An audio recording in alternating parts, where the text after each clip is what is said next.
शाळेची फी भरली नाही म्हणून विद्यार्थ्यांना परीक्षेला बसू दिलं नाही, पालकांनी तक्रार करण्याची धमकी देताच हिंदुस्थानी कॉन्व्हेंट स्कूलनं थेट सदर बाजार पोलीस ठाण्यात फोन करून 4 शाळकरी विद्यार्थ्यांसह त्यांच्या पालकाला चक्क पोलीस व्हॅनमधून पोलीस ठाण्यात आणल्यानं पोलीस प्रशासन व संबंधित शाळेविरुद्ध तीव्र संतापाची भावना निर्माण झाली। शाळेच्या मॅनेजमेंटच्या चुकीमुळे थेट पोलीस प्रशासनाची बेअबरू झाली। हिंदुस्थानी कॉन्व्हेंट स्कूलमध्ये रमेश कोळी या पालकांचे व त्यांच्या भावाची 4 मुलं मुली शिक्षण घेतात। शाळेची पहिली टर्मची फी भरली पण दुसऱ्या टर्मची फी न भरल्यानं प्रिन्सिपल इस्टर विनीता यांनी या विद्यार्थ्यांना शाळेची फी भरल्याशिवाय परीक्षेला न बसण्याची भूमिका घेतली। याबाबत पालकांनी विनंती करून ही परीक्षेस बसू न दिल्यानं अखेर रमेश कोळी यांनी रकमेची तजवीज करून शाळेत फी भरण्यासाठी गेले असताना शाळेतील प्रिन्सिपल यांनी विद्यार्थ्यांना धमकीवजा इशारा दिल्यानं मुलं घाबरून सर्व हकीकत वडिलांना सांगितले। वडिलांनी याबाबत आवाज उठवला। शाळेच्या प्रिन्सिपल यांनी शाळेतील विद्यार्थ्यांच्या पालकांकडून दमबाजी सुरू आहे, पालक शाळेत गोंधळ घालतायत असं म्हणून सदर बाजार पोलिसांना फोन करून पोलिसांना बोलावून घेतलं। पोलिसांनी घटनास्थळी आल्यावर वस्तुस्थिती माहिती घेण्याऐवजी थेट कारवाई सत्र उगारल्यानं बालमनावर विपरीत परिणाम जाणवला। यावेळी या 4ही शालेय विद्यार्थ्यांना थेट पोलीस व्हॅनमधून पोलीस स्टेशनमध्ये आणलं। एखाद्या मोठ्या गुन्ह्यातील आरोपीला बसवावं तसं या 4ही बालकांना पोलीस स्टेशन वरांड्यातील लाकडी बाकड्यावर बसवलं। यामुळे या कोवळ्या मुलांवर काय परिणाम होईल याचा साधा विचार सुद्धा पोलिसांकडून झाला नाही, हे यावरून दिसतंय। या कारवाईनंतर पोलिसांच्या या कृतीचा सर्व स्तरातून संतापाची भावना निर्माण झाली। याबाबत शाळेतील विद्यार्थ्यांनी सांगितलं की शाळेच्या प्रिन्सिपॉल कडून दम देण्यात आलाय। माझं नाव आहे रमेश कोळी आहे। मला माझी प्रिन्सिपल दम दिले 6th and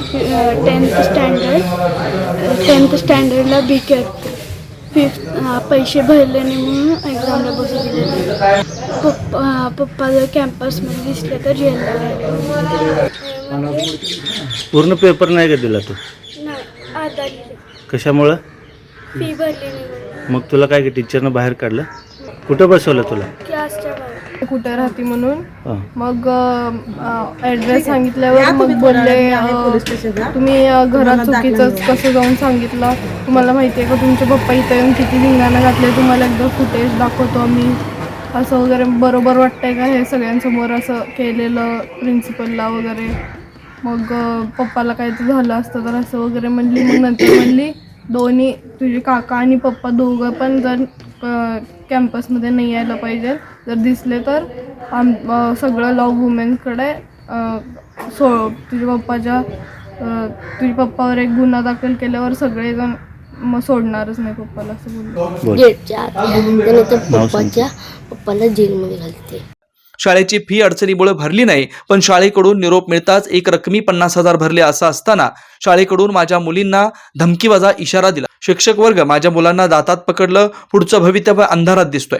माझ्यावर व माझ्या मुलांना न्याय मिळावा यासाठी महानगरपालिका, शिक्षण मंडळ, शिक्षण अधिकारी, पालकमंत्री, शिक्षण मंत्र्यांनी शाळेच्या असंवेदनशील विरुद्ध कारवाई करावीची मागणी केली आहे। माझ्या 5वीत असलेल्या मुलीचं, आराध्या रमेश कोळीचं हिंदी आणि गणितचा पेपर होता।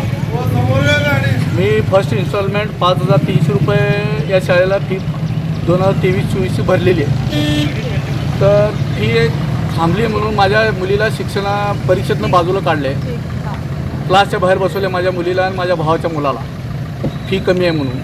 ही सेम डे माझ्याकडे रिसिट आहेत, 50,700 रुपये चौघांची फी ॲट अ टाईम जागेवर भरलेली आहे। मी शिक्षण मंत्र्यांना सुद्धा पत्र लिहिलेलं आहे, त्यांना सुद्धा पत्र दिलेलं आहे।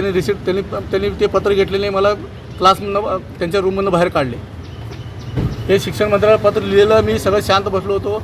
काल माझ्या मुलीला बोलून प्रिन्सिपल मॅडम इस्टर यांनी दम दिले की बाबा तुझे पेरेंट्स जर प्रिमायसेसमध्ये दिसले तर जेलला पाठवतो म्हणते। माझ्या मुलीला काय म्हणते, ए महाराणी तू एवढी मोठी लागून गेली का, तुझं पेरेंट्स एवढं उड्या मारायला म्हणते। माझ्या लहान मुलीच्या मनावर परिणाम झाले, तिला शाळेला यायला घाबरायला, तिने दातात धरून सूडबुद्धीनं वागालेत माझ्या लेकरांबरोबर। हे मला शिक्षण अधिकाऱ्याला म्हणणं सांगायचं आहे। मी शिक्षण अधिकाऱ्याकडे तक्रार दिलेली आहे। माझ्या मुलींना मला न्याय मिळावा म्हणून मी इथं सतरंजी घालून त्याच्या शाळेत बसलो। प्रेमशाळेमध्ये गेल्यावर त्यांनी कंप्लेंट करतो म्हणून म्हणल्यावर मी बाहेर बसलो इथं। दरम्यान शाळेच्या प्रिन्सिपॉलांनी सांगितलं की विद्यार्थ्यांची फी राहिली होती, मात्र तशी विचारणा सर्वच विद्यार्थ्यांना करण्यात आली होती। परीक्षा न घेतल्याचा आरोप चुकीचा आहे। आम्ही 4ही विद्यार्थ्यांची परीक्षा घेतलेली आहे असं त्या म्हणतात। नहीं हुआ है सर, उनको मेरे कैबिन में बुला के मैंने उनको समझाया है कि इवन आफ्टर टेकिंग एग्ज़ाम लेने के बाद भी आप लास्ट वेडनेसडे पेरेंट ने आके हमारे स्कूल के ऊपर they were not ready to listen me, वो मुझे सुनने के लिए तैयार ही नहीं थे पेरेंट्स।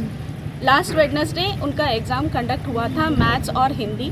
जब हम लोगों ने बोल रहे हैं कि एग्ज़ाम्स हम लोगों ने कंडक्ट किया है आपके बच्चों का, पर भी वो नहीं सुन रहे। चारों बच्चों का आप आके आंसर शीट चेक कर सकते sir, with the dates the answer sheets are there with me. तो रॉन्ग एलिगेशंस डाल रहे हैं स्कूल के ऊपर, प्रिंसिपल के ऊपर, सारे स्टाफ के ऊपर, और मुझे तो बहुत ही टेंशन दे रहे हैं। They are giving me lot of tension. Last Wednesday भी मुझे बहुत टेंशन दिया है वो लोगों ने, मेरे बात सुनने को तैयार नहीं है। देखिए सर, हर बार क्या होता है, whenever there is a problem, कभी भी प्रॉब्लम है, पेरेंट्स आके मेरे सामने बैठ के वो मुझे डिस्कस करके सभी प्रॉब्लम्स जो भी है मसला ठीक हो जाता है। लेकिन जब पेरेंट्स ही सुनने के लिए तैयार नहीं हैं तो फिर हम लोग कैसा हमारा मुद्दा उनके ऊपर रख सकते हैं। जिन पेरेंट्स हम पे डाल रहे हैं, पहले बात तो हमने एग्ज़ाम बच्चों का कंडक्ट किया है, जो सेकेंड यूनिट टेस्ट जो है वो हमने बच्चों का, सारे उनके 4 बच्चे हैं, चारों बच्चों का यूनिट टेस्ट हमने कंडक्ट किया है।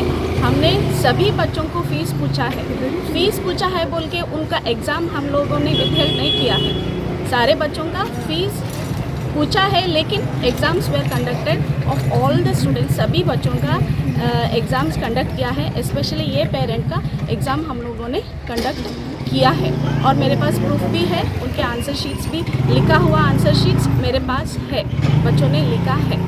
या संपूर्ण प्रकरणात एक स्पष्ट दिसतंय, शाळेकडून पालकांना 6 महिन्यांचा फी एकदमच ॲडव्हान्समध्ये भरण्याचं फरमान सोडलं जातं, पण प्रत्येक पालकाकडे एवढी मोठी रक्कम एकाच वेळी उपलब्ध होईल अशी शक्यता नसल्यानं पालकांकडून सवलतीत फी भरण्याची प्रक्रिया राबवण्याची सूचना असते, पण शाळेच्या मॅनेजमेंटला काम वाढतं म्हणून शाळा मॅनेजमेंट टप्प्याटप्प्यानं रक्कम घेत नाही। Shri Markandey butterfly garden Montessori English medium school, play group ते 4थी पर्यंत सीबीएसई पॅटर्नच्या शिक्षणासाठी आजच प्रवेश घ्या। मोबाईल क्रमांक 8668 34 49 79।